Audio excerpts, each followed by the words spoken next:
माझ्या माहेरी रामनवमी खूप जोमात आणि उत्साहानं साजरी करतात. बरं कशी करतात हे मी तुम्हाला शॉर्टमध्ये दाखवते. आणि आदल्या दिवशी सत्यनारायणची पूजा असते, महाप्रसाद असतो. त्याच्यानंतर दुसऱ्या दिवशी मग छान रामजन्म होतो.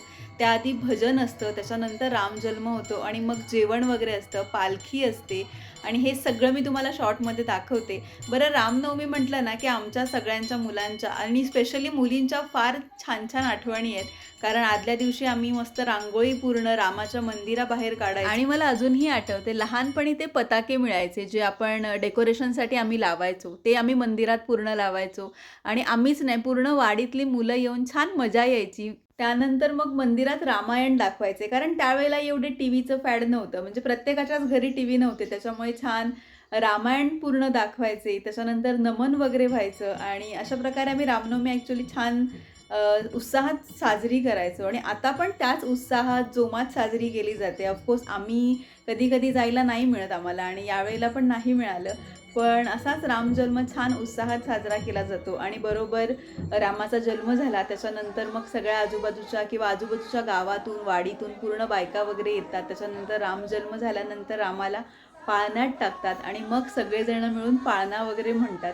याच्यात पण खूप छान वाटायचं. त्याच्यानंतर पाळणा वगैरे झाला, की रामाला पाळण्यातून काढतात आणि मग पालखीमध्ये ठेवतात आणि मग मंदिराभोवती प्रदक्षिणा असते आणि प्रदक्षिणा पण नुसती नाही, ती छान वाजत गाजत अगदी होतात. त्याच्यानंतर ढोल असतात, ताशे असतात, टाळ असतात आणि असं म्हणून छान भजन वगैरे असतं आणि मग प्रदक्षिणा पूर्ण होतात.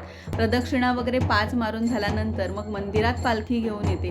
बरं हे तुम्हाला अर्ध्यापेक्षा पण खूप कमी लोकं इथं कारण राम जन्म झाल्यानंतर काही जण तिकडे सगळे जेवायला गेलेत. कारण लगेचच राम जन्म झाल्यानंतर मग पंगत लागतात आणि मग एकदम सगळ्यांची गर्दी होते. त्याच्यामुळे ज्यांना घाई असते किंवा ज्यांना लवकर जायचं असतं ते लोकं आधीच जाऊन जेवणाची सुरुवात करतात आणि तोपर्यंत पालखी वगैरे इथे झाली, की कोणीतरी मग मंदिरात थांबतं 1-2 जण आणि मग बाकीचे सगळेजण घरी जेवायला जातात आणि छान वाटतं ह्या वेळेला. आणि त्याच्यानंतर तुम्हाला मी जेवणामध्ये काय काय मेनू आहे ते मी सांगते. बरं जेवणाचा हा मेनू कधीच चेंज नाही होत. जो नेहमीप्रमाणे किंवा वर्षानुवर्ष चालत आलेला आहे तोच असतो.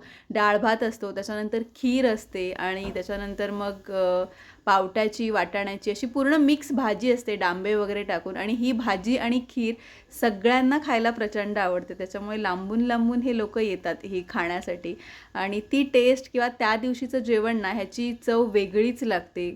ज्या लोकांनी खाल्लं आहे कारण खूप जणांनी आजूबाजूच्या लोकांनी वगैरे खाल्ले त्या लोकांना माहिती असेल ती खीर आणि ती भाजी किती सुंदर लागते आणि अशी छान प्रकारे आमच्याकडे रामनवमी साजरी झाली. तुम्हाला कसं वाटलं मला नक्की सांगा.